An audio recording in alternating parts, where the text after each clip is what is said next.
Boa noite, igreja.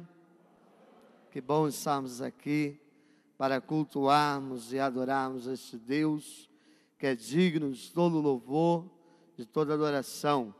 Que bom que você está aqui nessa noite. E o meu desejo é que você sinta-se bem em adorar e cultuar a este Deus nessa casa que nós escolhemos para celebrar e exaltar o nosso Deus. Quero convidar você nesse início de culto, baixar a sua cabeça e falar com Deus.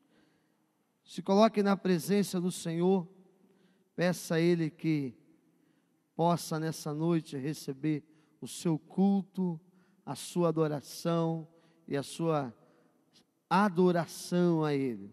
Pai, nós estamos aqui nessa noite para te agradecer, para te cultuar, ó Deus, porque o Senhor tem conduzido a nossa história até aqui. Senhor, nós te adoramos, ó Pai, porque não há outro Deus igual a Ti. E o Senhor um dia nos amou, nos alcançou e nos tirou do reino das trevas, Pai, e nos transportou para o reino do Seu Filho amado Jesus. Que, ó Deus, o Senhor hoje possa olhar para cada coração, cada vida aqui, ó Deus, e encontrar um culto, encontrar uma adoração ao Senhor. Pai, que os nossos ouvidos, ó Deus, se abram para ouvir, ó Deus, o Teu Espírito, ó Pai. Que o Senhor possa estar presente no meio de nós. Nós te adoramos e te agradecemos, ó Pai, por tudo que irá acontecer e por tudo que tem acontecido no meio de nós. Em nome de Jesus, amém e amém. A minha esperança está no Senhor. Amém? Vamos dizer isso junto? A minha esperança está no Senhor. Amém. A nossa esperança deve estar sempre firmada no nosso Deus. Vamos continuar adorando ao Senhor com cântico. Convido a todos a se colocarem de pé para a gente adorar o nosso Deus, glorificarmos o nome dEle.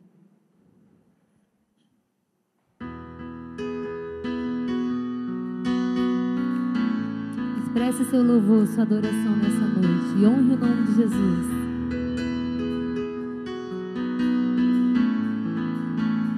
Com as nossas palmas.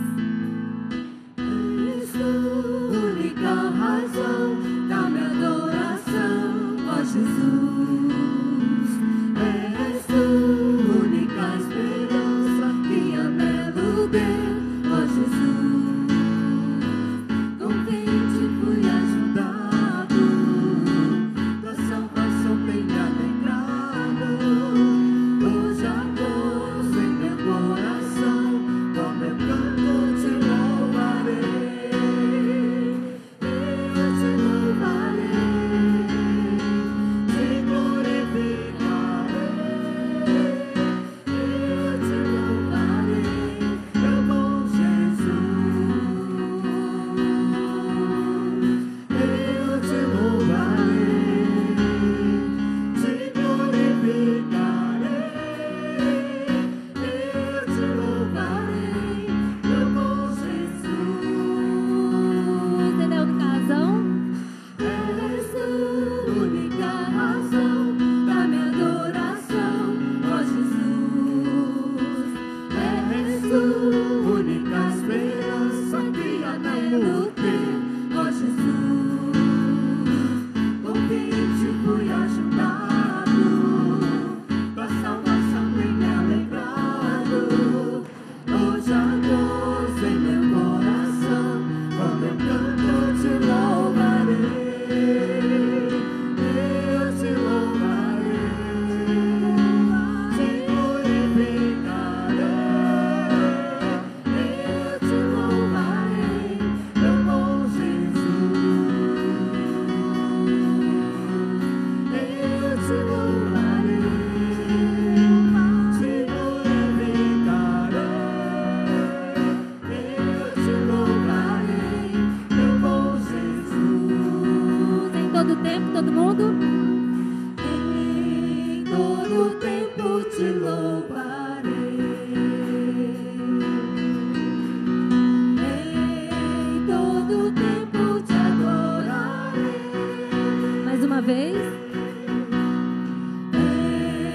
todo tempo te louvarei. Em todo tempo te adorarei. Os instrumentos. Eu te louvarei, te glorificarei. Eu te louvarei, meu bom Jesus. Eu te louvarei, te glorificarei. Eu te louvarei, meu bom Jesus.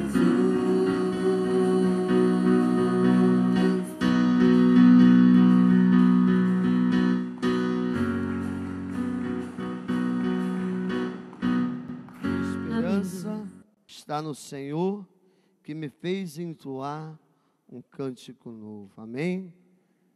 Que nós possamos a cada dia celebrar a esse Deus. Eu quero convidar os irmãos a fazer uma leitura em Salmo 40, versículo 3. E nós estaremos todos lendo em uma só voz. Vamos todos juntos ler o Salmo 40, verso 3, que diz assim: pôs na minha boca um cântico novo, um hino ao nosso Deus. Muitos vendo isso temerão e confiarão no Senhor. Amém? Que o Senhor possa colocar a cada dia um cântico novo, um novo louvor nos nossos lábios. Vamos continuar adorando ao Senhor com o cântico Teu Santo Nome.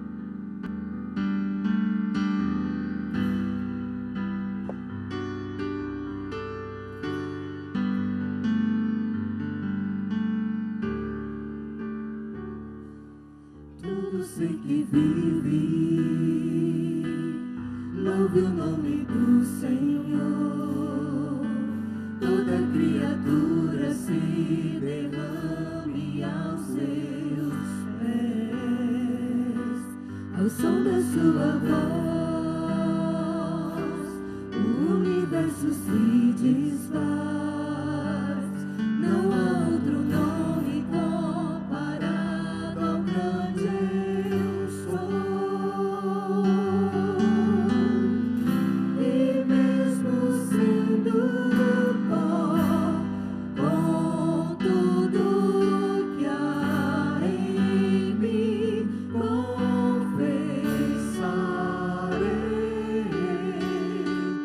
que céus e terra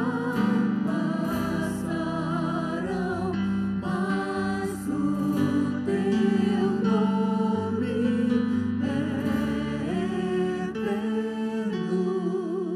Todo joelho dobrará ao ouvir teu nome, teu santo nome.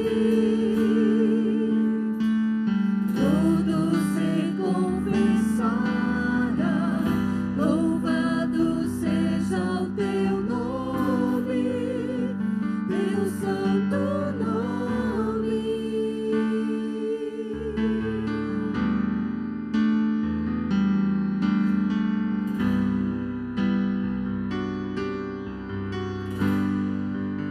Nós vamos cantar mais uma vez. Que seja a sua oração nessa noite.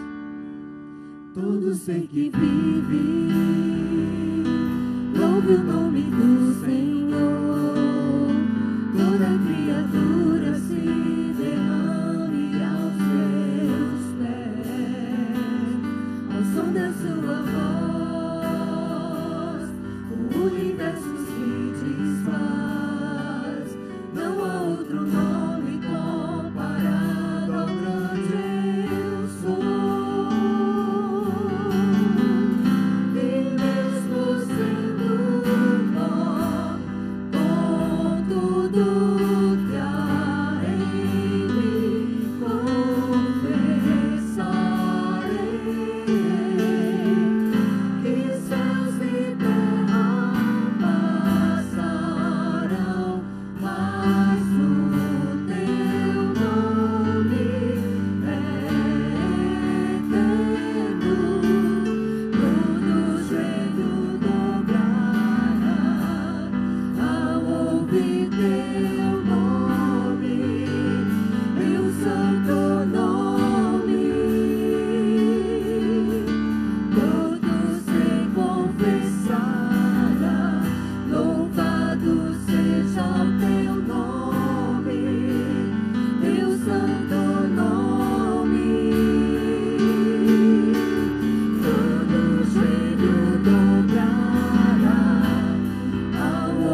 que todo joelho e toda língua um dia confesse o nome de Jesus. Nós vamos orar. E antes de nós orarmos, antes dos meninos cantar, eu gostaria que você pudesse olhar para dentro do seu coração. Você que é membro dessa igreja, você que está nos visitando nessa noite, nós estamos hoje iniciando um tempo de alegria, de festa, onde essa igreja comemora 77 anos de existência nesse lugar. E certamente muitas foram as vidas que foram alcançadas pelo Senhor nessa igreja. Certamente muitas foram as famílias ao longo desses anos abençoadas por Deus por essa igreja. Certamente muitas foram as pessoas que um dia entraram nessa igreja sem esperança, sem alegria e ouviu deste lugar uma palavra de esperança que poderia mudar a história da vida dela, e certamente ela teve essa história mudada. E eu creio que isso não é só no histórico passado dessa igreja, mas muitas coisas assim ainda irão acontecer na vida dessa igreja. Você crê nisso? Amém? Então nós vamos orar. Eu quero convidar o Getúlio aqui na frente. O Getúlio vai estar orando ao Senhor. Mas eu gostaria, enquanto o Getúlio estivesse orando ao Senhor, que você pudesse dizer assim: Deus, eu creio que essas coisas podem acontecer na vida dessa igreja.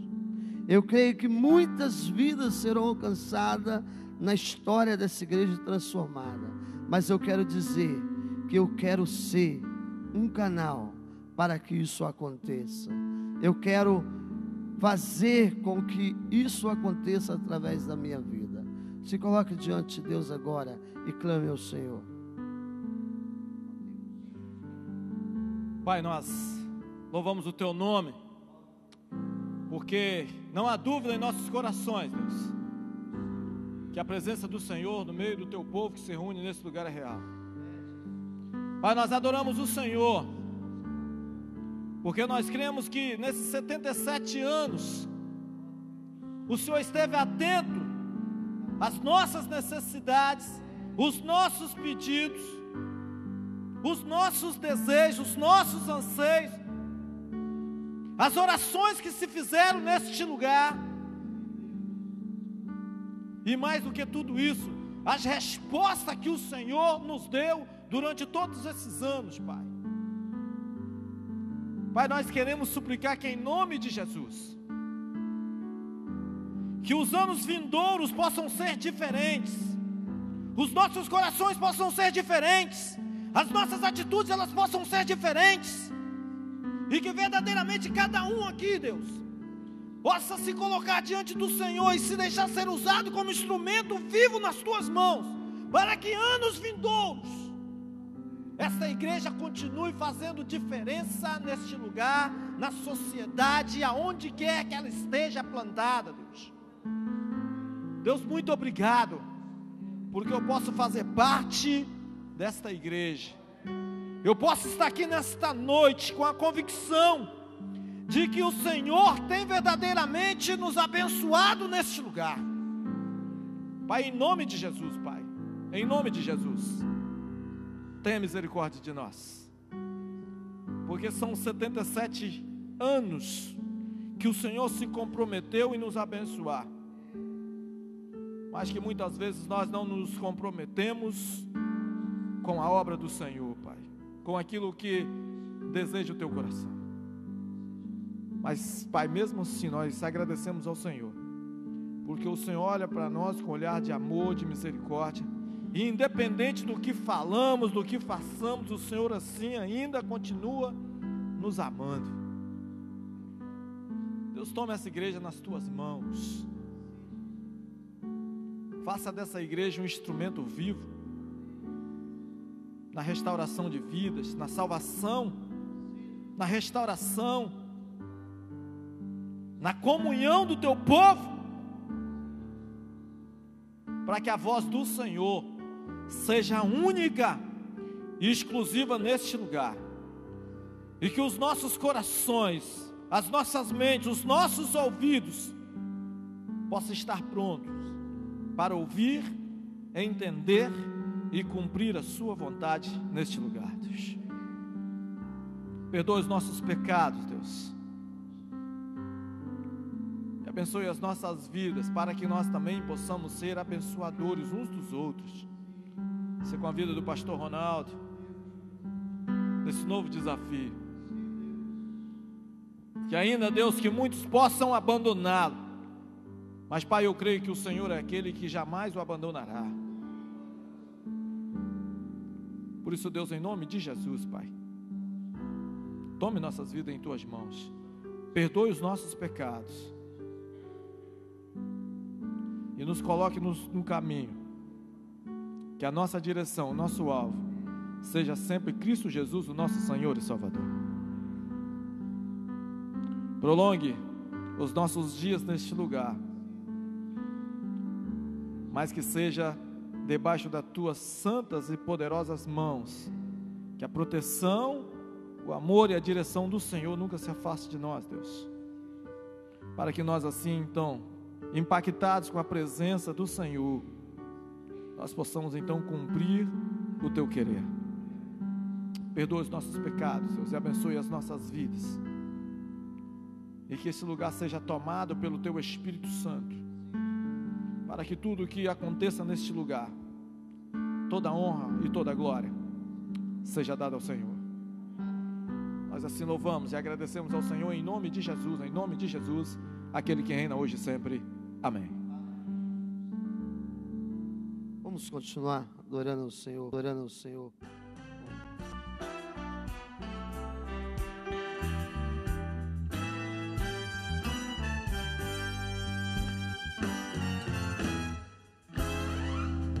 Podemos ver sinais do fim na terra e no mar, doenças, fome, guerra e dor, angústia entre as nações, mas em meio a tanta aflição, começo a me alegrar, pois eu sei que se aproxima nossa redenção. Eu vou para o céu e já não demora, minha espera logo vai terminar. Decidi que sou de Jesus pra sempre e nada poderá me abalar. Nada, logo Cristo virá, eu vou para o céu.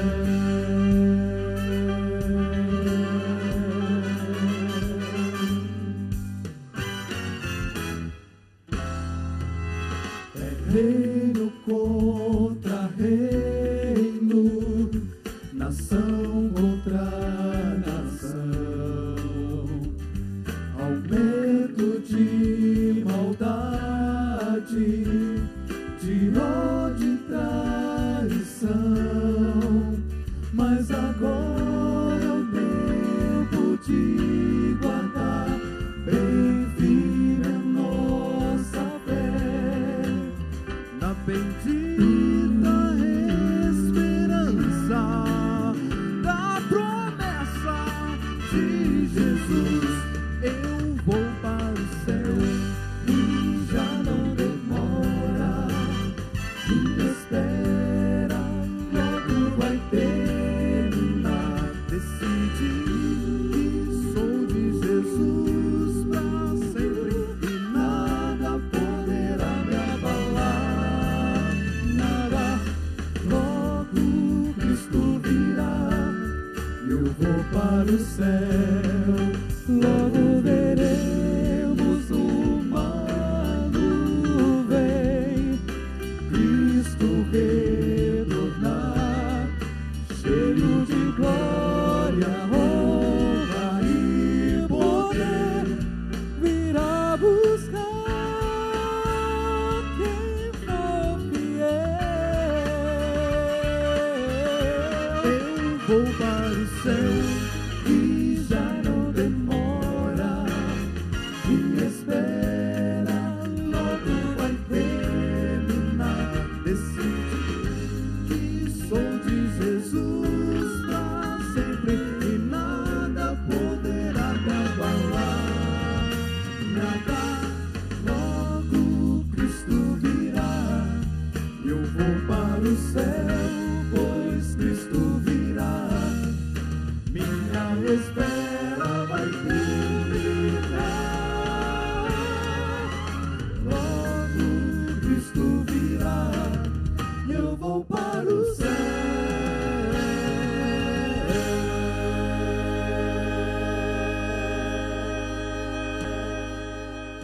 Meu Senhor que se inclina e atende o meu clamor. Alguém que nessa noite que está nos visitando, que não é membro dessa igreja, algum amigo, tem o meu... Fique de pé aí, por favor. De pé, você que nos visita. Pastor Rodrigues aqui à frente, esteve conosco ontem. Jocilene, minha cunhada. Não temos mais nenhum. Deus abençoe a vida de vocês. Sintam-se bem no meio de nós. Temos o pastor Pedro aqui com a gente. Daqui a pouco estará aqui trazendo a mensagem do Senhor para os nossos corações.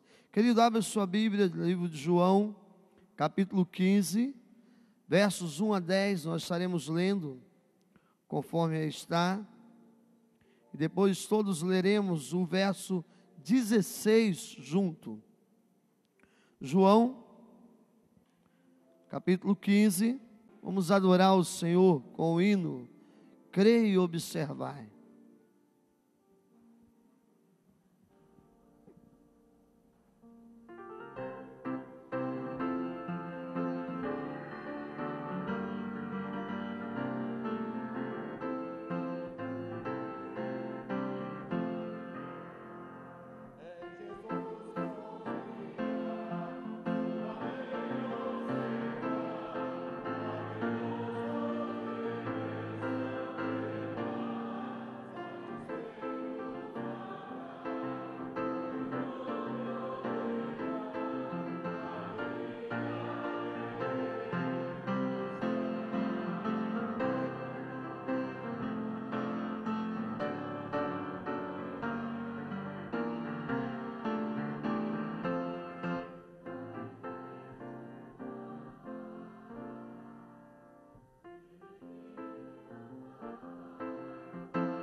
Eu já ouvi falar de uma terra sem igual, aonde tudo é paz e não há lugar pro mal. Almejo esse lar tão puro e sem igual, mas eu não sei o dia em que virá pra mim. Enquanto estou aqui, começo a pensar que desse bom lugar já posso desfrutar. E quando vejo mãos se unindo, multidões cantando um hino, vejo anjos celebrando, é o céu que está chegando.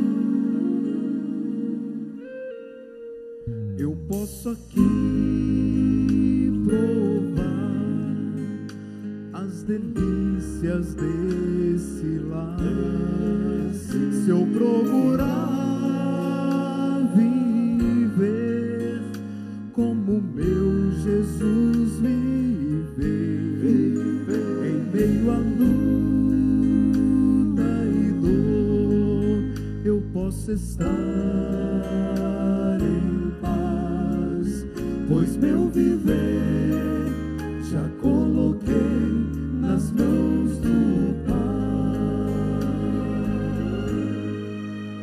E quando estou aqui, começo a pensar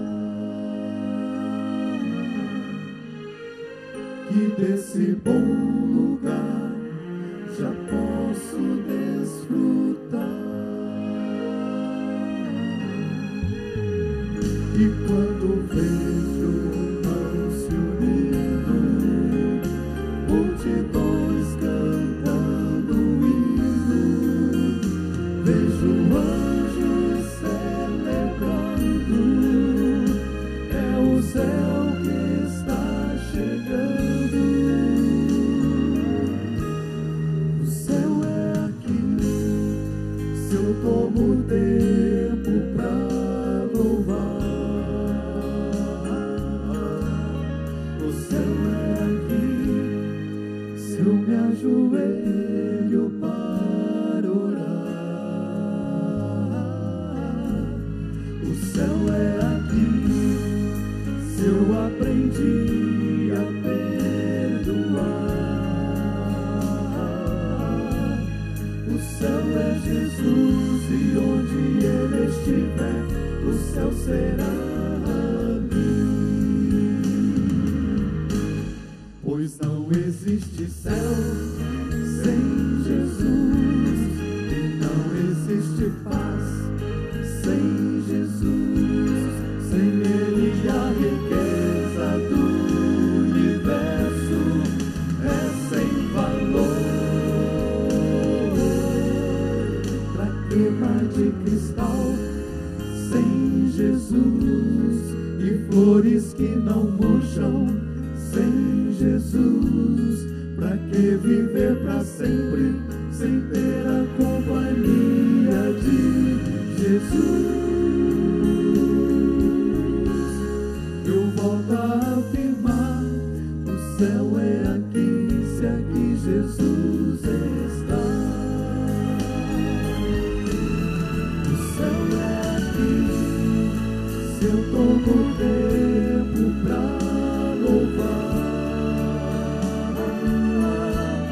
O céu é aqui, se eu me ajoelho para orar. O céu é aqui, se eu aprendi a perdoar. O céu é Jesus, e onde Ele estiver, o céu será ali. O céu é Jesus e onde Ele estiver, o céu será ali.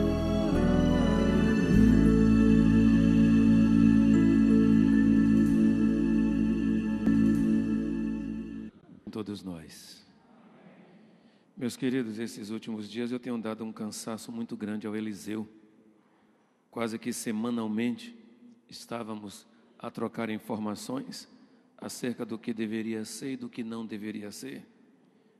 Mas confesso, meu irmão Eliseu, igual ou maior foi a minha alegria em poder estar com o irmão, como já havia registrado isso nas trocas de correspondência, a minha alegria em poder retornar e estar com os irmãos. Mesmo porque eu tinha um peso na consciência, Ronaldo, muito grande. E quando o Eliseu ligou para mim, eu disse: Jesus, eu fui perdoado. Alguns não estão entendendo nada do que eu estou dizendo, porque fui eu que indiquei o pastor Abimael para aquela igreja onde ele está, que foi a igreja onde eu pastoreei, e eu fiquei com um peso na consciência tremendo de o povo vai me matar. E eu me lembro que no dia da posse, Ronaldo, uma irmã chegou e disse: o culpado é o Senhor, não é? Queridos, nós saímos 5 horas da manhã, eu e minha esposa, e viemos com muita alegria para aqui. Mas minha esposa não tem esse costume desse rojão todo, e a bichinha inventou de estar caminhando esses dias, tirou a esteira, que era um cabideiro lá em casa, e passou a usar a esteira, porque a maioria das esteiras de bicicleta em casa vira cabide. Aí eu de lá, que a gente já tem um tempo, ela resolveu esses dias tirar, de forma que ela está com a sola dos pés muito dolorida. Já dei massagem, comprei remédio agora de noite, dei massagem, ela não pôde vir hoje, mas amanhã, com fé no Senhor Jesus Cristo, ela estará conosco. E quero parabenizar a igreja pela posse do seu novo pastor, o Ronaldo. Tivemos uma viagem hoje tão agradável, e parecia que a gente já se conhecia há uns 2.500 anos. Ele e o Rodrigues fez com que a viagem e a convivência fosse uma coisa assim muito, mas muitíssimo agradável. Meu querido colega, desejo vida longa, desejo-lhe prosperidade espiritual aqui nesta cidade e na condução deste rebanho que é o rebanho do Senhor. Sei e entendo que você tem muito amor para dar a esta igreja e a esta cidade, mesmo porque tem laços que o unem a este lugar e a esta cidade. E o meu desejo é que esta igreja retribua dia após dia, em uma proporção muito mais elevada, cada partícula infinitesimal de amor que o pastor porventura possa lhes devotar, porque amor com amor se paga. E eu entendo você, Eliseu, de ter esquecido tudo, do seu alívio aqui à frente, porque conduzir uma igreja, eu sei que não é brincadeira. E quero lhe parabenizar por ter havido como primeiro vice-presidente desta igreja, durante o tempo em que ela ficou sem pastor, de forma honrosa, de forma digna. Que Deus continue a abençoar a sua vida. Mas agora meu nome é Pedro de Jesus Chagas. Eu estou me apresentando. Sou pastor da Igreja Batista Lindinópolis, lá em Ilhéus, litoral sul da Bahia, uma terra linda, um dos lugares onde a Bahia surgiu, Porto Seguro, Ilhéus, a capitania de São Jorge dos Ilhéus. Uma terra muito bonita, que foi muito apregoada e anunciada nos 4 cantos do mundo através das obras de Jorge Amado, que nasceu em Ferradas, numa cidade vizinha, que é Itabuna, Ferradas, que pertence a Itabuna, mas que cresceu e desenvolveu suas histórias lá naquela cidade. Convite aos irmãos, quando quiserem passar umas férias, conhecer um pouco mais da Bahia, vão até o sul, vão encontrar praias belíssimas, uma cidade maravilhosa, e se desejar, tem a nossa casa como um local onde nós podemos hospedá-los. Normalmente a gente diz isso e quando as pessoas nos ligam, a gente olha para o telefone e desliga. Não é assim não. Se o irmão me ligar dizendo: eu sou daqui da BAN e queria passar uns dias aí, pode ter certeza que eu vou recebê-lo com maior alegria e com o maior prazer. Querido, se alguma coisa escapar hoje é porque o cansaço da viagem, desde as 5 da manhã que a gente está na estrada, pegando avião aqui, fazendo conexão ali, depois pegando estrada, enfim. Prometo-lhes que amanhã, com toda certeza, devo estar menos cansado. Mas hoje, iniciando a ideia de uma igreja saudável, o ano de 2013 a 2014, temos trabalhado na nossa igreja crescimento saudável, o desafio de uma igreja amadurecida. Temos trabalhado diuturnamente para imprimir na cabeça dos irmãos a ideia de que crescimento é bom, saúde é bom, mas uma vida cristã saudável é muito, mas é muito melhor e muito mais recomendável pela própria palavra de Deus. Assim sendo, trabalhar a ideia de uma igreja saudável traz ao meu coração um conforto, um alento, porque eu passei, tem uns 2, talvez 3 meses numa outra igreja fazendo conferência, e eles também estavam preocupados com a saúde da igreja, trabalhando a ideia de uma igreja saudável. Parece-me que esta é uma preocupação que começa a fazer parte, tanto da nossa mente quanto do nosso coração, por razões óbvias e algumas que passarei a compartilhar com os irmãos. Eu quero pedir aos irmãos que abram suas Bíblias no Evangelho segundo escreveu Lucas, no capítulo de número 10.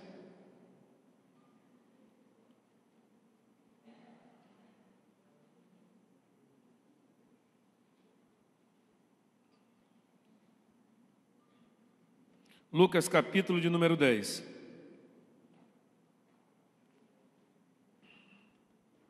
Eu quero ler a partir do versículo de número 25.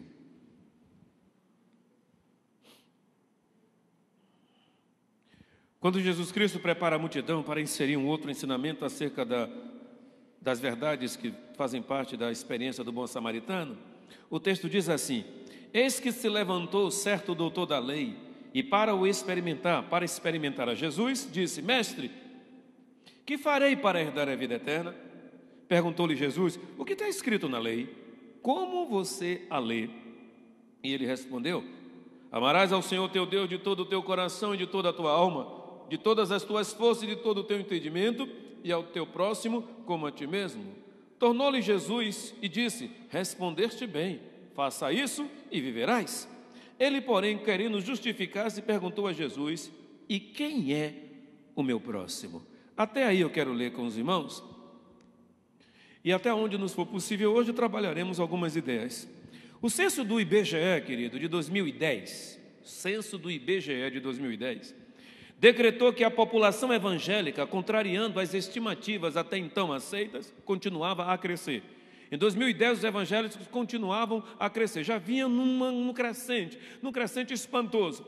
E alguém esperava que em 2010 começasse a haver um declínio. Isso não aconteceu. Os evangélicos somam 42,3 milhões de pessoas à época do censo. E aquilo equivalia a dizer que nós éramos 22,2% da população nacional. Ou ainda, se a gente preferir pensar, em cada 5 brasileiros, 1 ou 2 se declaram evangélicos. A partir daí, a visão que se teve dos evangélicos passou a ser uma outra. Tanto que a gente tem produtos especiais produzidos para evangélicos, boutique que vende roupas só para evangélicos, uma linha de cosméticos só para evangélicos, e todo um aparato de coisa passou a ser fabricada e produzida para atrair, para seduzir, para segurar essa grande massa chamada evangélicos. É bem verdade que todo esse crescente tem nos trazido uma série de outros problemas. Nos últimos 10 anos, a Igreja Evangélica Nacional, cresceu mais de 6 pontos percentuais. Nenhum outro agrupamento, nenhuma outra instituição teve crescimento considerável como a Igreja Evangélica em nosso país tem crescido. Na América Latina, nós somos o 2º país em crescimento de número de evangélicos. Perdemos apenas para o Chile em crescimento. Nós temos perdido para o Chile. O Chile hoje representa 25% de sua população, declara-se, portanto, evangélica. No livro, O que os Evangélicos Falam, Ricardo Gondim, que é muito conhecido da gente, ele cita dados da Cruzada Mundial de Evangelização, e ele diz que de 1960 a 1970, portanto essas 2 décadas, a década de 60 e a década de 70, o crescimento evangélico foi de 77%. Eu sei que os números que eu estou dizendo não vão ficar gravados na cabeça dos irmãos, mas vai nos dar uma estimativa daquilo para o qual eu quero lhes conduzir na noite de hoje. Mas também vai dizer que de 1970 e 1980, o crescimento de 60, desculpe, e 70, o crescimento foi de 77% em 2 décadas. Mas de 1970 a 80, o crescimento foi de 155%. Portanto, de 60 para 70, cresceu 77%. Mas de 70 para 80, cresceu 155%. Portanto, os evangélicos têm crescido de forma maravilhosa, de forma majestosa, segundo algumas pessoas. Um sujeito chamado Davi Stock, sociólogo norte-americano, ele afirmou que no continente latino-americano, um dos países evangélicos que mais tem crescido, efetivamente, é o Brasil, a um percentual de 18% ao ano. É um dado esquisito, é um dado forte, é um dado consistente, mas isso nos leva a algumas reflexões, porque esse crescimento vertiginoso dos evangélicos não tem trazido uma mudança nas estruturas sociais, não tem reduzido a criminalidade, não tem reduzido a violência, não tem reduzido o mal que tem engraçado e assustado cada vez mais. Tem alguma coisa que está fora do lugar, tem alguma coisa que precisa ser melhor e mais trabalhado, mas o crescimento está aí, e é em cima dele que eu quero trabalhar nesta noite. E nós temos crescido, apesar de todo o questionamento que as instituições religiosas enfrentam nos últimos anos. E nunca se questionou tanto as instituições religiosas nos últimos anos. Tem umas propagandas na televisão que quando elas passam, eu posso estar fazendo o que eu estiver.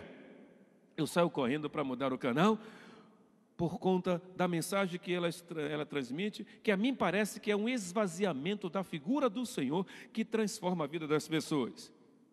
A propaganda é mais ou menos assim: meu nome é fulano de tal, eu vivi durante tanto tempo assim, sofri tanto assim, padeci tanto assim, mas depois a minha vida foi mudando, e no finalzinho, depois que ele conta toda a prosperidade do mundo, que cresceu absurdamente, ele diz: eu sou. E antes dele dizer quem ele é, eu mudo. Porque nunca aparece o nome que produziu e promoveu toda aquela mudança na vida daquela pessoa. Além de tudo, nós temos crescido apesar da perda da credibilidade de diversas denominações, temos crescido apesar dos escândalos envolvendo pastores e lideranças, temos crescido apesar do avanço do secularismo na sociedade e desse esmagamento que ele faz sobre a igreja. Mas todo esse cenário, querido, nos leva a uma pergunta: nós estamos, Igreja Batista de Aquidauana, está pronta para esse crescimento? Como é que a gente vai lidar com as pessoas que, a despeito de todas essas dificuldades apresentadas, elas têm se aproximado, se achegado à igreja? Como é que a gente vai fazer para enfrentar esse tempo chamado pós-modernidade? E amanhã eu falo um pouquinho mais desse tempo chamado pós-modernidade. Como é que a igreja vai lidar com isso? Porque essa é uma realidade que alcança a mim e que alcança a você. Querendo a gente ou não, esses dados afetam a mim, afetam a você e afetam a nossa igreja. Teve um homem chamado William Shitts. Ele afirmou que todo ser humano tem algumas necessidades. E aqueles que se achegam a esta igreja em busca de um abrigo, em busca de um agasalho, em busca de um acolhimento, em busca de proteção, em busca de uma realidade que mereça ser vivido, para que ele adentre na igreja, se assente aqui e faça parte deste corpo, para que ele se esmiscua no meio dos irmãos e se torne um irmão com os outros irmãos. Não basta que ele entre no santuário, ouça uma bela música, e olha que a igreja tem uma música maravilhosa. Eu passaria a noite inteira só ouvindo os irmãos que subiram aqui para cantar. A igreja tem uma música maravilhosa, mas isso não basta. Eu ainda não ouvi o Ronaldo pregando, mas conversei bastante, e nas conversas a gente vai ouvindo a seriedade com que se trata as coisas de Deus, a partir das ideias que se transmite. Então eu sei que a igreja tem um bom pastor, mas ainda não é suficiente para manter, para segurar as pessoas dentro da nossa igreja. Lá na nossa cidade, nossa igreja tem um crescimento maravilhoso, mas na mesma proporção em que a gente cresce, a gente tem percebido pessoas soltas que se perdem dentro da igreja e elas não conseguem encontrar o caminho, nem uma amálgama que façam com que elas fiquem, cresçam, germinem, produzam dentro da igreja. O William Shitts, quando ele vai considerar a história da humanidade, ele vai dizer que as pessoas tem 3 necessidades. Primeiro, Todo mundo que entra numa igreja, todo mundo que quer fazer parte de uma comunidade, todas as pessoas que você convidar, parente, amigos, conhecido, vizinho, mendigo, transeunte, seja lá quem for, que você convide para a sua igreja, para que ele se agregue à igreja, primeiro ele precisa ter a sensação e atender a sua necessidade de inclusão. As pessoas têm necessidade de inclusão, elas têm necessidade de se sentirem fazendo parte de algo, elas precisam se sentir como se fosse soma daquilo tudo. Eu acho tão maravilhoso que quando a gente conversa com as pessoas e a gente diz: oi Roberto, como é que vai? O fato da gente falar o nome, ou alguém falar o nosso nome, nos confere um caráter especial. Um caráter maravilhoso. Então quem chega a esta igreja, para que esta igreja seja uma igreja saudável, ela tem que ser uma igreja que promove a inclusão. E ela precisa perceber aquele que é invisível dentro dela.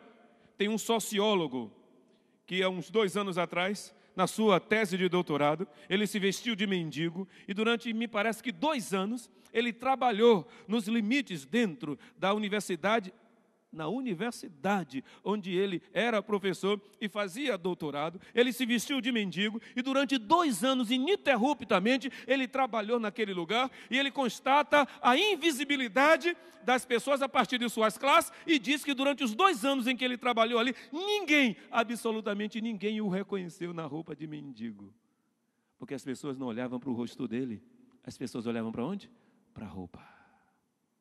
E a roupa afastava, eu não preciso reconhecer o resto. Tem uma historiazinha muito interessante, diz que um homem entrou numa igreja, e lá pelas tantas no culto, não sei se acontece isso aqui, eu tenho tão poucas ilustrações que eu conto há uns 20, 30 anos as mesmas ilustrações, e sou ruim para gravar ilustração, minha irmã, é verdade, eu sou ruim para gravar, é igual a piada, eu não sei contar uma piada, e não adianta passar o dia todo escutando, mas essa, diz que o homem entrou e sentou lá atrás. Quando ele sentou lá atrás, lá pelas tantas no culto, antes do pastor subir para pregar, quando o pastor sobe para pregar, ele pega um guarda-chuva, Rodrigues, e abre um guarda-chuva lá no fundo. Ele abriu o guarda-chuva em pleno culto e ficou com o guarda-chuva aberto. O pastor assim, olha de pé, não entendeu aquilo. Olhou para o diácono e disse assim: ô Eliseu, vai ver o que é que aquele moço está com o guarda-chuva aberto. Essas coisas só sobram para o vice-presidente. Quando não tem um diácono por perto, é o vice-presidente quem tem que fazer. Aí o diácono foi até lá. Quando o diácono chegou lá, disse: meu querido, por favor, você pode fechar o guarda-chuva? Ele disse assim: posso, e vou fechar. Mas antes, deixa eu lhe dizer uma coisa. Eu estou nesta igreja há 6 meses. Eu venho a todos os cultos. Ninguém nunca me dirigiu a palavra. Eu entro e saio, e ninguém nunca falou comigo. Foi necessário que eu abrisse um guarda-chuva dentro da igreja para que uma pessoa viesse conversar comigo. Desde que eu ouvi essa história, todas as vezes que eu vejo alguém com guarda-chuva na igreja, eu vou lá: como é seu nome? Você está bem? Ah, me apresento logo. Eu sei lá, de repente, abre um guarda-chuva no santuário. Olha, eu passando vexame, meu velho. Inclusão diz respeito ao ato de uma pessoa chegar a um grupo, ser aceito, ela perceber receptibilidade, aquele acolhimento que a gente tem no olhar. Já percebeu que a gente tem um acolhimento no olhar? Da mesma forma que a gente tem um desdenhar no olhar. Então todo mundo tem a necessidade de inclusão. As pessoas têm necessidade de controle, de emitir sua opinião, de saber se perceber-se importante. É tão interessante porque Jesus Cristo reuniu o seu colégio apostólico e perguntou assim: o que é que vocês ouvem aí fora dizerem a meu respeito? Qual é a ideia que tem fora? Aí um disse isto, um emitiu a sua opinião, o outro disse aquilo, emitiu a sua opinião, o outro disse aquilo, cada um foi emitindo a sua opinião, e presta atenção, a opinião foi ouvida, foi escutada. Se tem algo que nós temos necessidade na nossa vida, é de sermos escutados. Tem esposas que estão doidas para que seus maridos parem de olhar para a TV ou de acompanhar o futebol e prestem atenção ao que elas estão fazendo. Tem maridos que estão loucos para que as mulheres perguntem: como é que está a vida, como é que está a vida financeira? Tem filhos que gostariam que os pais perguntassem, pais que gostariam que os filhos falassem. Nós temos uma necessidade profunda de que outras pessoas nos escutem, porque quando as pessoas nos escutam, elas conferem honra à nossa existência.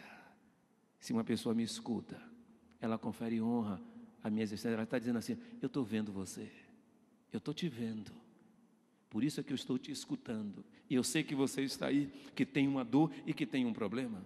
Nas nossas igrejas, portanto, as pessoas precisam de inclusão, elas têm necessidade de controle, de emitir a sua opinião, e dentro da igreja as pessoas têm necessidade de afeição. É quando as pessoas precisam ser queridas pelos demais, aceitas como elas são, respeitadas como ser humano. Se nós conseguirmos desenvolver no nosso convívio, no nosso relacionamento tais práticas, tanto na igreja, quanto no trabalho, quanto na faculdade, quanto na rua, quanto no grupo de amigos, nós conseguiremos criar relacionamentos duradouros, significativos, consistentes. As pessoas virão para este lugar, por quê? Se ali tem uma outra que faz a mesma coisa, se ali tem outra que faz a mesma coisa, mas se a nossa igreja conseguir abrir os braços e o coração e acolher ao estranho que chega, com toda certeza, as pessoas se sentirão atraídas para este lugar. Agora preste atenção no que eu vou lhe dizer, não somente os que chegam, mas muito mais os que estão. Eu me converti aos 9 anos de idade. 9 anos de idade.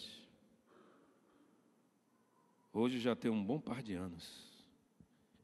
Eu tenho 53 anos de idade. Nunca saí da igreja. Eu sei, não parece mesmo não. A irmã virou assim: parece não. Eu sei, não parece mesmo não. Nunca saí da igreja. Nunca me desviei. Venho de uma família de 7 irmãos. Hoje um é morto. Somos 6. O único que permaneceu e permanece até hoje firme e fiel ao Senhor sou eu. Tive altos e baixos. Vários dos meus irmãos saíram, se desviaram, talvez um ou outro que ainda vai à igreja hoje com meu pai, que é o único também, além de mim, que vai para a igreja. Eu fiquei dos 9 anos de idade até os 16 anos de idade indo para a igreja. E eu ia a Eliseu todos os cultos, de manhã e de noite. Eu usava a mesma calça, meu sapato, a mesma meia, a mesma calça, a mesma cueca, a mesma camisa, o ano inteiro, porque meu pai só comprava roupa para a gente uma vez por ano. E no ano em que eu perdi, o único ano na vida em que eu perdi de ano, ele não comprou roupa para ninguém lá em casa. Então a gente virou o ano com a mesma roupa.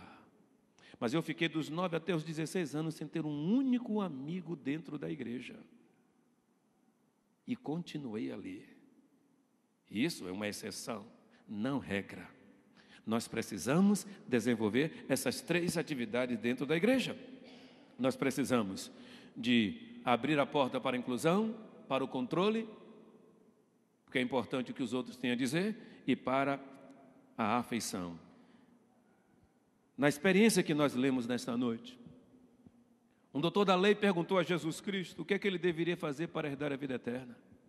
Jesus Cristo disse que ele deveria ser religioso, que ele deveria ter uma religião, que ele deveria guardar os mandamentos, que ele deveria viver o princípio da verdade escrito no livro da lei. Aquele homem deve ter dado um sorriso no canto da boca e ter dito: isso é moleza para mim, eu faço, eu vivo isso. Jesus Cristo, percebendo essas sutilezas da alma, permite escapulir no coração dele e diz assim, que ele deveria amar o próximo. Ele percebe aonde Jesus Cristo quer levá-lo e numa tentativa de fugir daquele embaraço, ele pergunta: quem é o meu próximo? Querido, a pergunta daquele homem, todos os dias eu me faço, todos os dias você se faz, quando a gente escolhe a quem abraçar, de quem gostar, a quem cumprimentar, a quem receber. Todos os dias nós fazemos isso em nossa igreja, quando a gente entra, vê um irmão, quando a gente decide falar ou não falar, um conhecido falar ou não falar, tocar ou não tocar, todos os dias eu tenho que decidir quem é o meu próximo, para quem eu vou dirigir todas as minhas afeições, todos os meus sentimentos, toda a minha emoção, vou me desarmar e acolhê-lo na minha vida. Todos os dias a gente faz isso. E todos os dias nós vamos continuar fazendo, porque efetivamente é isso que as pessoas procuram nos dias de hoje. Perdoe-me a citação que vou fazer agora, mas Madre Teresa de Calcutá, num artigo que tem circulado na internet durante um bom tempo, ela dizia que um dos maiores problemas que as famílias enfrentam nos dias de hoje não é tempo. Ela vai dizer que a família está vivendo uma crise de amor e diz que a gente não se ama porque a gente não tem mais tempo para exercitar os sentimentos. Temos uma pressa em crescer, temos uma pressa em ganhar, temos uma pressa em ser rico e temos uma pressa maior ainda em gastar. Mas nós temos perdido a capacidade de estabelecermos relações mais íntimas e mais estreitas. Repare o que acontece hoje nas nossas salas, nas nossas casas. Senta o pai, a mãe, quando é a família celular ou nuclear, ou então a família, como ela se constrói e se constitui nos dias de hoje. E presta atenção, se mais ou menos não é assim que acontece, estão todos sentados numa sala, uma televisão ligada, trocamos uma outra expressão, mas se você parar para olhar, 2, 3 ou 4 dos que estão na sala estão assistindo TV, mas estão brincando com o celular. Estão na internet, no WhatsApp, nas redes sociais, estão comunicando uma coisa ou outra. Minha mulher tem um sobrinho chamado Rafael, ele mora na cidade de Vitória da Conquista. Nós fomos para estar com ele tem umas 2 ou 3 semanas. E aí ele está nos contando uma história bem curiosa, que talvez seja uma realidade na vida de muita gente. Ele disse que ele estava sentado na sala, a mãe estava mexendo, com a TV ligada, mexendo no WhatsApp, e ele ficou sentado dizendo, mãe, e ela, ele disse, mãe, e ela, mãe. Ele disse que para abusar, ele pegou o celular e mandou uma mensagem pelo WhatsApp com letras maiúsculas. Mãe! Ela, quando viu a mensagem, oi. A gente está perdendo contato. A gente está perdendo isso. Essa capacidade de se tocar, de se sentir, de se perceber. Eu falo disso um pouco mais tarde, se a gente ainda tiver tempo no dia de hoje. Mas, querido, se é assim, eu estava num congresso de evangelismo, talvez há uns 20 anos atrás, e me lembro que um dos seminários que eu participei, lá em Recife, a facilitadora falou que a igreja tem funções terapêuticas. A igreja tem funções e exerce função de cura. A igreja é lugar de cura. A igreja é lugar de saúde. A igreja deve ser o melhor de todos os lugares. Porque se a igreja falhar, só vão restar os lugares de internação coletiva, os hospícios para pessoas que terão perdido a sua sanidade. Ricardo Zandrino, cujas ideias são fáceis de serem encontradas aqui e acolá, no seu livro publicado em 1986, ele vai estabelecer algumas características de uma igreja que quer ser uma igreja saudável. E talvez eu me repita em algumas considerações já feitas nesta noite. Primeiro, uma igreja saudável, querido, diante desse quadro de crescimento, diante dos desafios, diante da pós-modernidade que a gente está vivendo, como eu disse, amanhã eu falo sobre ela. Ele diz que uma igreja saudável tem como característica que é uma igreja em que se encontra aceitação incondicional e acolhimento. Ser aceito é necessidade básica de todos nós. Igreja deve ser este lugar. Igreja deve ser este lugar aonde se aceita. Jesus Cristo estava no meio da rua, um leproso invade a cidade. Pela lei ele não poderia fazer jamais isso. Ele estava proibido pela lei de entrar na cidade. Ele entra na cidade, está no Evangelho de Mateus, Marcos capítulo de número 4. Quando ele adentra na cidade, ele para na frente de Jesus e ele diz algo estupendo. Ele diz, se tu quiseres, tu podes me tornar limpo, porque eu já quebrei a lei dos homens, eu já quebrei a lei que poderia me prender, eu já quebrei todos os princípios, me aproximei de alguém, eu poderia ser preso, poderia ser chicoteado, mas eu estou aqui. Se tu quiseres, tu podes me tornar limpo. E a Bíblia diz que o Senhor Jesus Cristo disse, eu quero ser limpo. E a expressão, o substantivo que vai aparecer aí é taxeis, e diz que quando Jesus Cristo, ele quer dizer que quando Jesus Cristo disse, quero ser limpo, imediatamente o homem ficou limpo. Mas vocês estão lembrados daquele outro sujeito que era cego? Quando ele vem em direção a Jesus Cristo, ele pede para ser curado, Jesus cospe no chão, faz uma mistura com a saliva dele e a areia, faz uma lama, unta-lhe os olhos e diz, vai se lavar no tanque de Siloé. Jesus toca nele e o manda novamente. Está lembrado do outro leproso que Jesus Cristo, além de curá-lo, Jesus Cristo tocou nele, Jesus Cristo segurou nele. Quando Jesus Cristo faz isso e ordena a cura, Jesus Cristo cura a saúde dele. Mas quando Jesus Cristo toca, Jesus Cristo cura a alma dele. E se tem uma coisa que nós precisamos trabalhar, é a cura das nossas almas. gente amarga, gente triste, gente medonha, gente problemática, gente irritadiça, gente que não dorme direito, gente que não acorda direito, gente que não vive direito, gente que não abraça, que não é abraçado, gente que não sorri, gente que é azeda, gente que é enfesada. E a propósito, a palavra enfesada é bem sugestiva, porque a palavra enfesada quer dizer cheio de fezes. Gente que está o tempo todo assim enfesado, com a cara amarrada, com a cara azeda, e não se permite celebrar uma vida que o Senhor morreu na cruz e já nos garantiu para todo sempre. Meus queridos, lugar de aceitação incondicional e acolhimento. Em Lucas 7, 21, 22, diz assim: na mesma hora curou muitos de enfermidades e males, espíritos maus, deu vista a muitos cegos. Respondeu então Jesus e disse-lhes: ide anunciar a João que tendes visto e ouvido, que os cegos veem, os coxos andam, os leprosos são purificados, os surdos ouvem, os mortos ressuscitam, e aos pobres anuncia-se o Evangelho. Em Lucas 13, 18 e 19 está escrito: aqui é semelhante o reino de Deus, e ao que compararei? E diz assim: o reino de Deus é semelhante ao grão de mostarda, que um homem tomando, lançou na sua horta. E esse grão de mostarda cresceu, fez-se uma grande árvore, e em seus ramos se aninharam as aves dos céus. Igreja, portanto, é lugar de aceitação incondicional e é lugar de acolhimento. Quando eu me converti, eu disse aos irmãos com 9 anos de idade, fiquei dos 9 aos 16 sem ter um único amigo. Meu pai me cobrava todos os domingos para que eu me batizasse. Todo mês, desculpe, para que eu me batizasse. E quando eu me batizei, meu pai ficava todos os dias me policiando para ver se eu tomava a ceia. Meu pai sempre sentava à frente, sempre sentou na frente. Mas no dia de ceia, ele sentava um banco atrás de mim, para ver se eu tomava a ceia. E no dia que eu não tomava a ceia, eu podia ter certeza que em casa, ele não é de brigar, não é de bater, nunca foi. Meu pai batia na gente com toalha de rosto, nunca vi ninguém apanhar com toalha de rosto. Mas só a atitude dele matava a gente antes desse uma surra.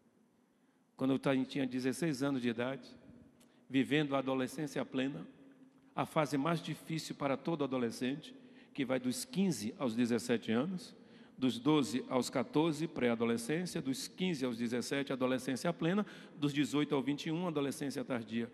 Eu estava vivendo a plenitude da minha adolescência, aos 16 anos de idade, me convidaram um dia para cantar no coral. Coral jovem, novo som. Um dia a esposa do pastor ouviu a minha voz e disse: por que você não vem cantar? E eu fui cantar no coral. Foi aí que eu comecei a fazer amizade com o pessoal, porque a gente tinha um intercâmbio, precisava de vozes, me convidaram, eu cantei, descobriu que se trabalhasse minha voz poderia fazer a solo, passei a ser solista do grupo nesta época, mas foi esta época uma das épocas mais difíceis para mim dentro da igreja, porque quando eu passei a fazer parte daquele grupo, as pessoas brincavam com a única coisa que eu não podia mudar. As pessoas brincavam com a minha cor. Todas as piadas de negros, todas as piadas que envolviam um aspecto negativo da minha negritude, era usada como brincadeira dentro de um grupo, e como aquilo para mim era uma senha para ser acolhido dentro do grupo, eu aceitava todas as brincadeiras, porque eu precisava fazer parte daquele grupo, porque em casa eu era cobrado por meu pai, que eu precisava me envolver na igreja. Eu tinha 16 anos de idade. Tem uma piadinha, cara, eu vou contar para esses cabos aqui, porque eles se derem risada, eu quero ficar bem olhando para o rosto deles. Tem uma piadinha, cara, que não sei se já fizeram com vocês. Isso não é piada não, isso é uma agressão para a gente. Eu vou chegando na igreja, isso aconteceu mesmo, eu vou chegando na igreja, o grupo jovem está reunido, aí um moleque lá, um dos meninos mazinhos diz assim: gente, Mussum. Eu disse: quem é Mussum? Você. Mussum, que é o apelido que me deram na igreja. Mussum foi na farmácia e disse assim: por favor, me dê um curativo band-aid cor da pele. Eu nem terminei a piada e você já está dando risada. Aí, Ronaldo, veja o que o bandido contou. Pedro foi na farmácia e disse: me dá um curativo band-aid a cor da pele.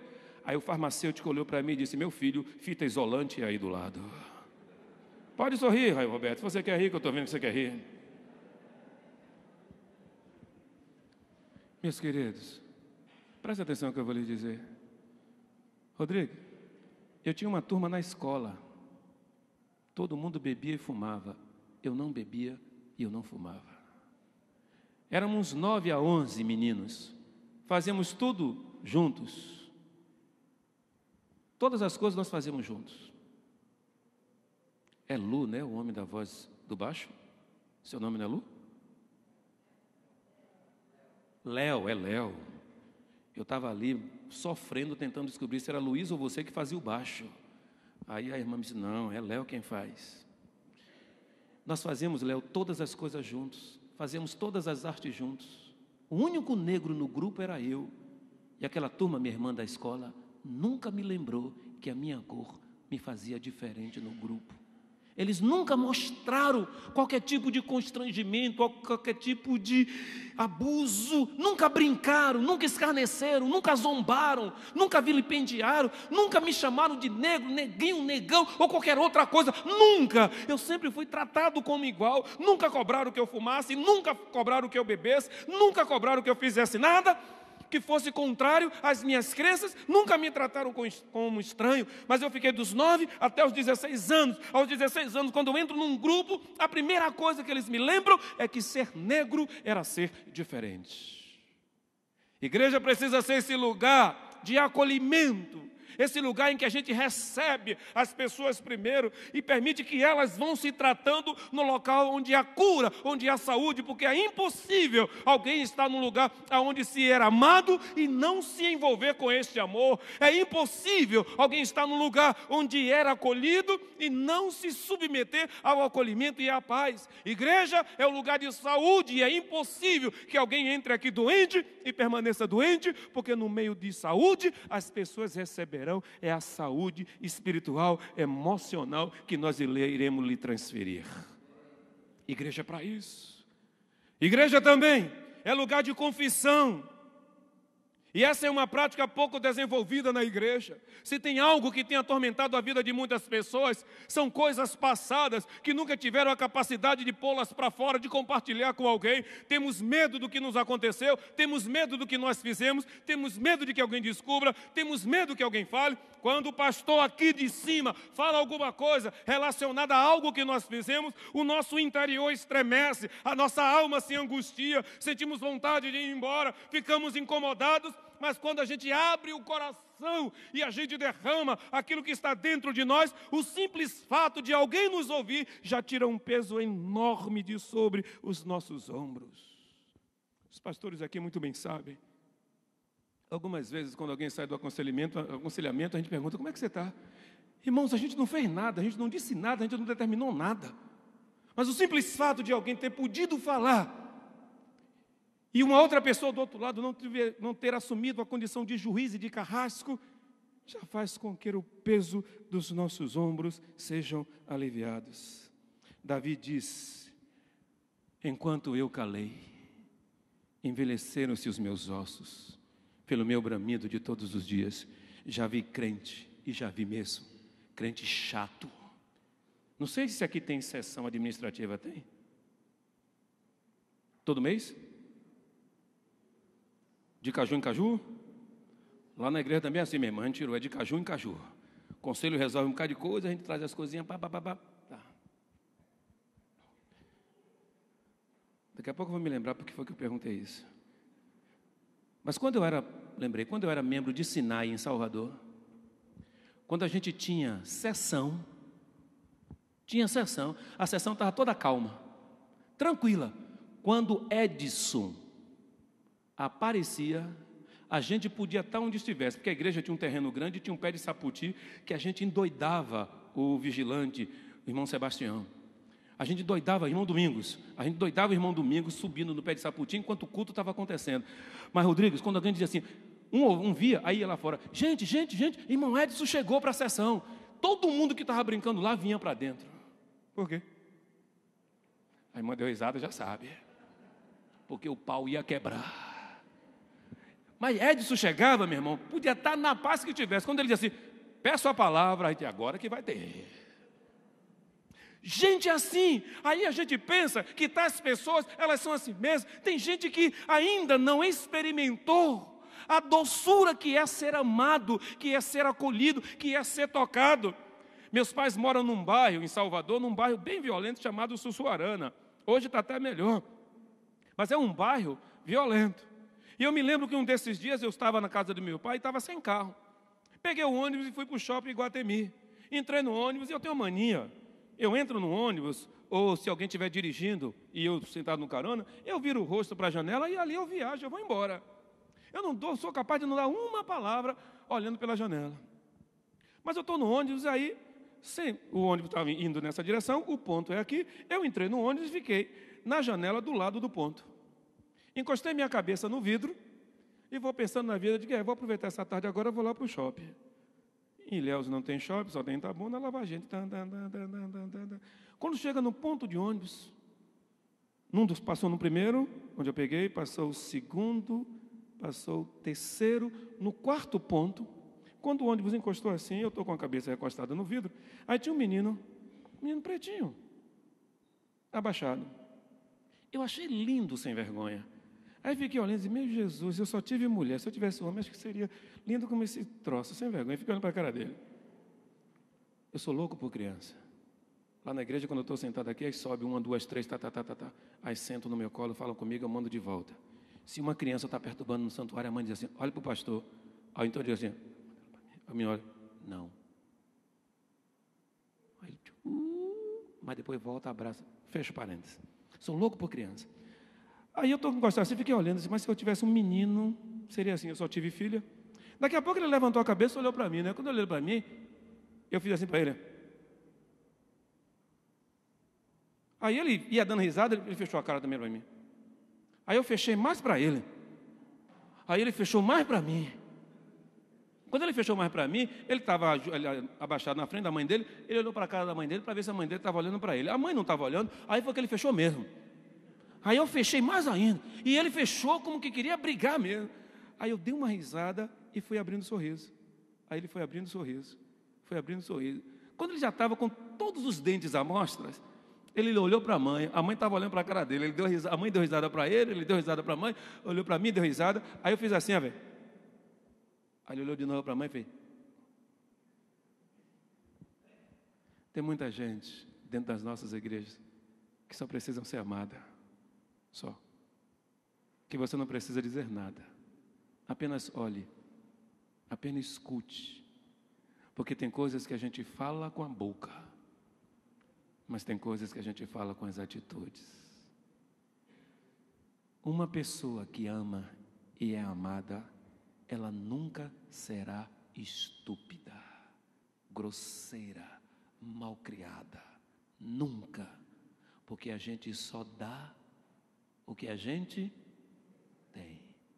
Então, se você tem amor, você não pode dar agressão.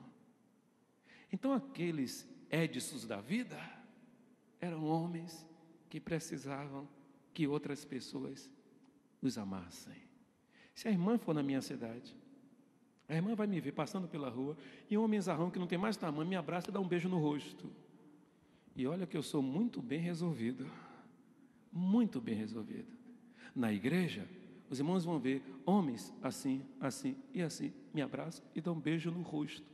Os que não gostam de beijar no rosto, beijam aqui. Mas beijam. E isso não afeta a masculinidade de ninguém. Só diz que eu sou bem-vindo para eles. Segunda-feira, quando eu chegar lá na cidade, a minha secretária vai dizer assim, meu pastor, você fez tanta falta esse final de semana. Se é verdade ou não, eu não sei. Eu só sei que faz um bem tremendo eu ouvir isso. Porque é assim que a gente precisa ser. Igreja é lugar para isso. Queridos, eu vou interromper aqui, já deu 9 horas, e vou parar na confissão.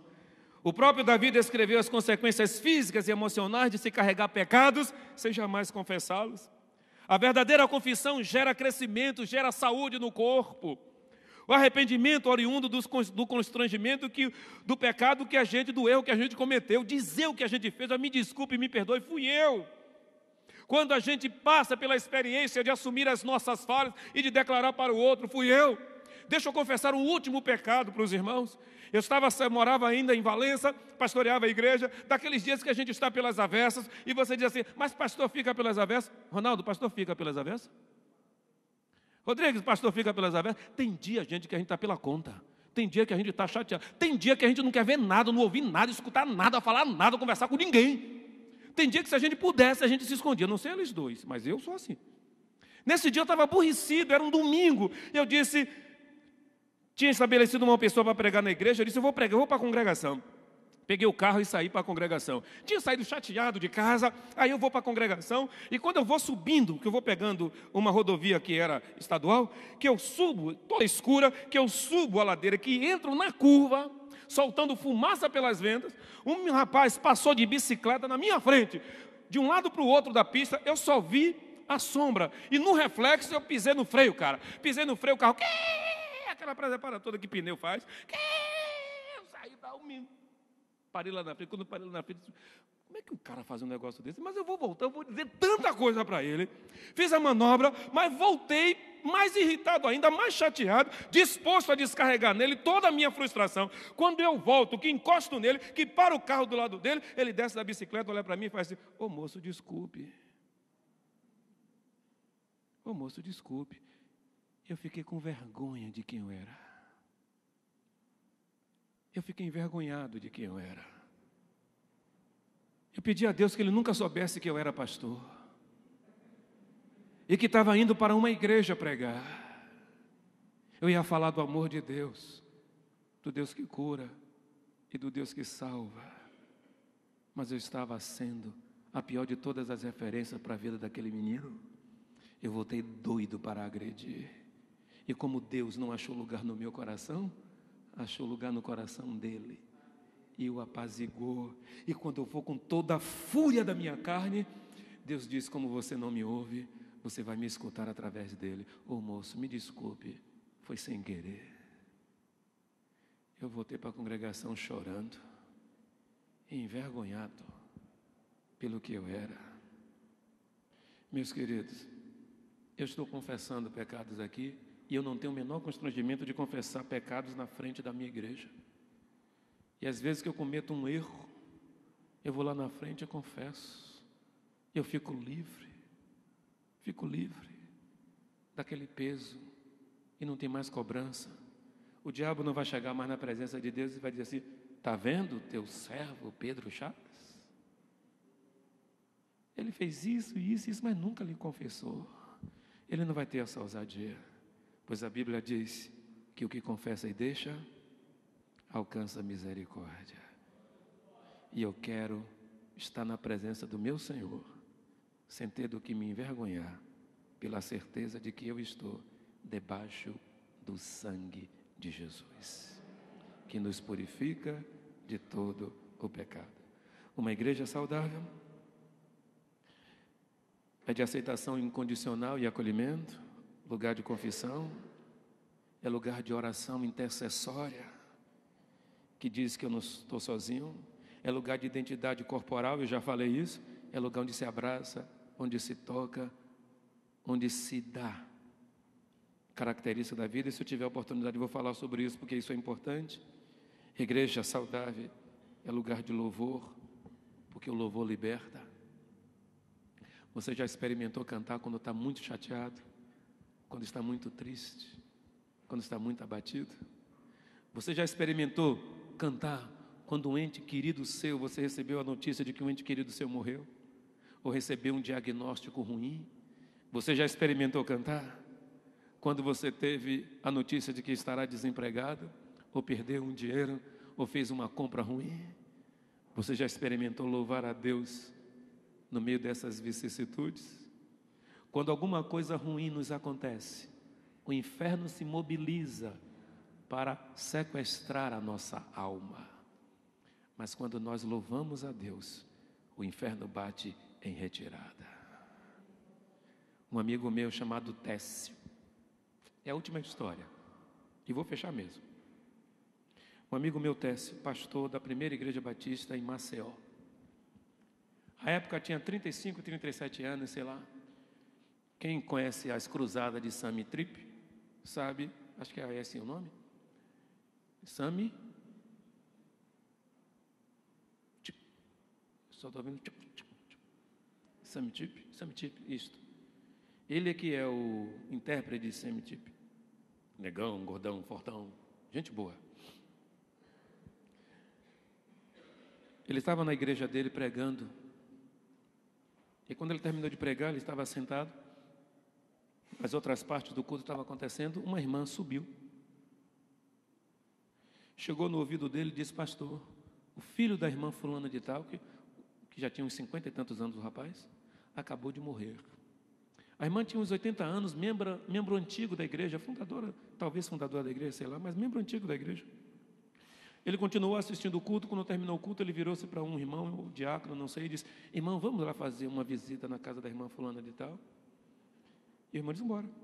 Terminaram o culto, eles foram para a casa da irmã. O corpo não havia chegado ainda, estava no IML, o Instituto Médico Legal. E ele ficou lá sentado na sala, conversando com a irmã. Só estavam os 3, os 4, sei lá. Com certeza os 3 estavam. Ela ficou sentada do lado dele, ele pegou a mãozinha dela, botou a mão dela sobre a dele e ficou fazendo carinho na mão dela, enquanto conversava com ela, ouvia o que ela tinha para dizer. O tempo foi avançando, a conversa foi avançando, não tinham mais o que falar. E ele disse: eu não tinha mais o que falar, só estava ali do lado. Então ele disse assim: irmã, eu posso orar pela senhora? E aquela senhora, com toda a sabedoria e sapiência que os anos lhe conferiram, disse: claro, meu pastor, pode orar. E ele se levantou, levantou a mão e fez toda aquela coreografia que a gente faz, e segurou, deram-se as mãos, e ele começou a orar, mais ou menos assim: Senhor, esse momento é muito difícil na vida da irmã fulana de tal. E isso pode provocar tantas coisas na vida dela, no coração dela, mas não deixa que ela se esfrie, não deixa que ela desista da fé, mas que ela tenha fé fortalecida a partir dessa experiência. E foi falando nessa direção, pedindo a Deus que aquilo não rompesse nada na vida daquela irmã, que Deus abençoasse. Quando ele terminou de orar, ele disse assim: em nome de Jesus, amém. Ele largou a mão dela. Quando ele largou a mão dela, ela apertou a dele, levantou os olhos e disse: pastor, agora quem vai orar sou eu. Baixou a cabeça. Tem uma certa idade que a gente chega, que as pessoas já podem dizer o que quiserem dizer, falam o que quiserem dizer, e ninguém questiona mais nada, não é? E todo mundo respeita. Aqueles cabelos brancos lindos que eu estou vendo daqui, quem é que vai questionar isso? Não é, minha querida? Linda. Aí ela baixou a cabeça, fechou os olhos e disse: Senhor, vou dizer como ele me contou. Foi ele que me contou isso numa mesa no restaurante. Ela baixou a cabeça e disse: meu Senhor, esse pastorzinho veio aqui na minha casa e ele está dizendo que veio me consolar. Oh Deus, é porque ele não te conhece, não conhece a mim. Senhor, tu és o meu consolo, não é ele. Tu és o meu conforto. A minha fé não depende disso, eu confio no Senhor. E ao longo dos anos em que eu te sirvo, o Senhor nunca falhou comigo. Oh Deus, abençoa esse pastorzinho.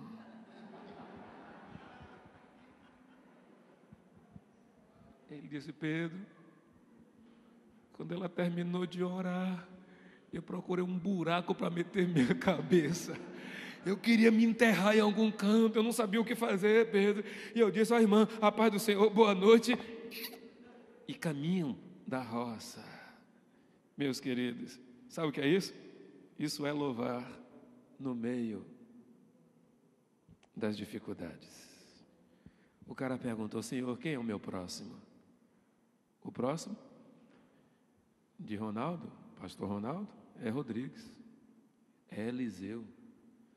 É esse casal, irmãos, primos, amigos, pai e mãe, não sei, são primos. Esses são os meus próximos. É esse casal aqui do lado. O próximo da senhora são esses 3 que estão aí do lado, mas aquele também que a irmã cruza na rua, ou em casa, no trabalho, aonde quer que vá, lá numa clínica, aquele que senta do lado e chora as suas mágoas, e conta as suas mínguas, e fala das suas dores, esperando que talvez alguém iluminado por Deus a acolha e a abrigue, ouça a confissão e a perdoe e a ensine a louvar no meio das dores. Quando nós fizermos isto, vão entrar gente aqui nesta igreja com guarda-chuva na mão, mas não para abri-los, mas porque o sol lá fora atrapalhava a sua caminhada para a igreja. E eles sentirão prazer, porque não virão para a igreja para dar nada, eles virão para receber aquilo que a alma humana mais precisa, que é conhecer e experimentar o amor de Deus. Vida longa, vida saudável para a igreja e o seu novo pastor. Que Deus nos abençoe. Vida desse pastor, por esse tempo que Deus traz essa palavra maravilhosa aos nossos corações. Igreja Batista do Aquidabã, me permita amar vocês, para que nós possamos ser uma igreja saudável. Eu quero orar, nós estaremos orando, e o pastor disse que é preciso, Jesus tocou naquele leproso para que ele fosse curado da alma. Peça ao Senhor que toque em você, para que Ele possa curar a nossa alma. Baixe sua cabeça mais umas vezes e fale com Deus. Fala: Senhor, toque em mim. Toca, Jesus. Cure, Pai, a nossa alma. Aquilo que precisa ser curado, aquilo que precisa ser tratado. Eu quero que o Senhor toque e o Senhor opere um milagre.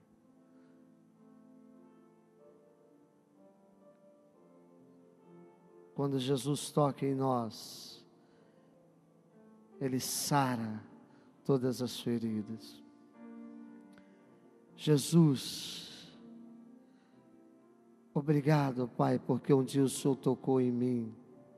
Todos os dias eu sinto o toque do Senhor na minha vida, e eu sinto a cura do Senhor sobre mim.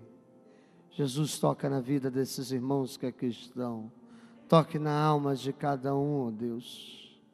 Nos ajude como igreja a nos amar, a cuidar um dos outros, ó Deus.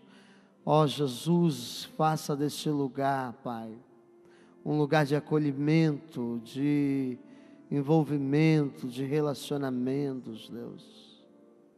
Obrigado, Deus, porque a Tua palavra é viva. E nessa noite ela veio, ó Deus, como espada que atravessa a alma, Jesus.